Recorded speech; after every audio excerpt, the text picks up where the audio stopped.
Fairy Tail 2 interview with producer Hiroshi Kataoka discussing the series, new combat system, additional content.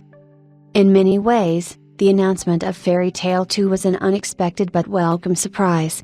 While there's no denying the popularity of the series by Hiro Mashima, Koei Tecmo and Gust gave no indication that the franchise would continue to bring it close to the original manga's storyline.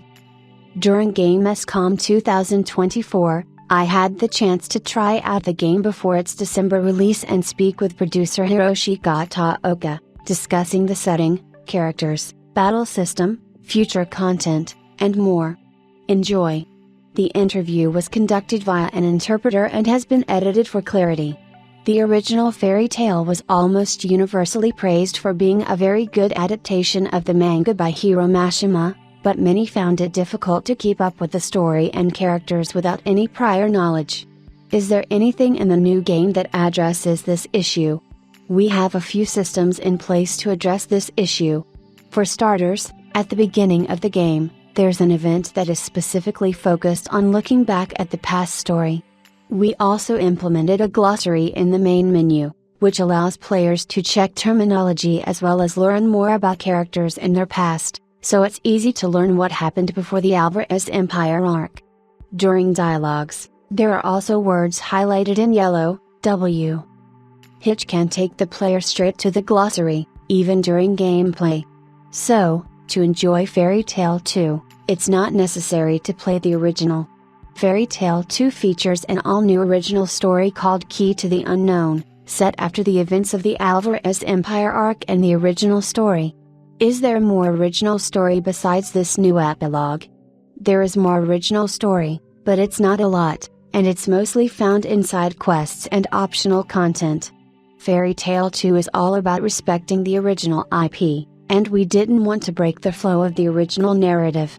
When it comes to the original story we added, including the epilogue, Mashima-sensei checked everything, so players and fans can look forward to it. One of the biggest changes featured in Fairy Tail 2 over the original is the battle system. Why go from a classic turn-based system to the new real-time one? There are a few reasons for the change.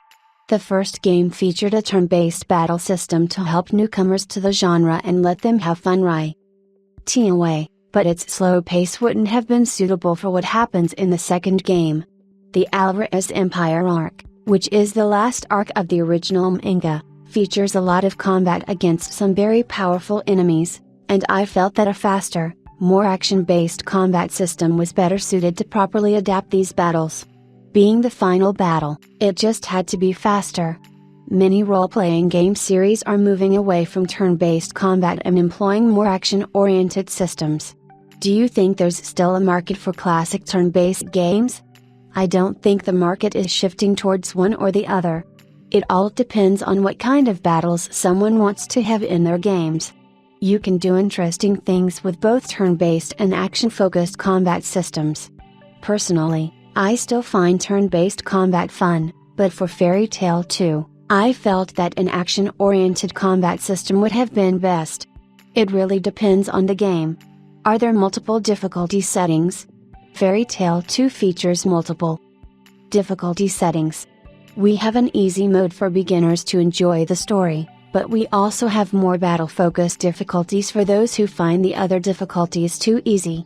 There's a total of 4 settings, so it's not either easy mode or normal mode. Fairy Tail features a lot of characters. How did you pick the playable characters? Are more coming after release? The playable characters were picked based on their role in the final battle against the Alvarez Empire. We picked those involved in the battle in the original story. There will be some additional characters coming after launch, but we can't specifically say who is coming right now. Speaking about additional content, will there be more story added to the game after release? We will release additional free and paid content after the release. We're still deciding what to release specifically, but I can confirm that more content is coming. Looking ahead, will the Fairy Tail series continue?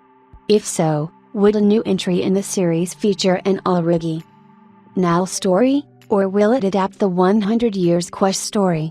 There's definitely the chance of more Fairy Tail in the future, but right now, It's hard to say if there's going to be another entry in the series and if it will adapt the new story or feature original content. It all depends on how Fairy Tail 2 is received. If players want more sequels, we will consider developing them and speak with Kodansha, who holds the IP, on how to proceed. So, there's definitely a possibility. If you could adapt any other manga series, which would it be? I like old manga series, and I would love to adapt some works from Leiji Matsumoto. I really like Space Battleship Yamato, and I would love to make a game based on it. Thank you for your time.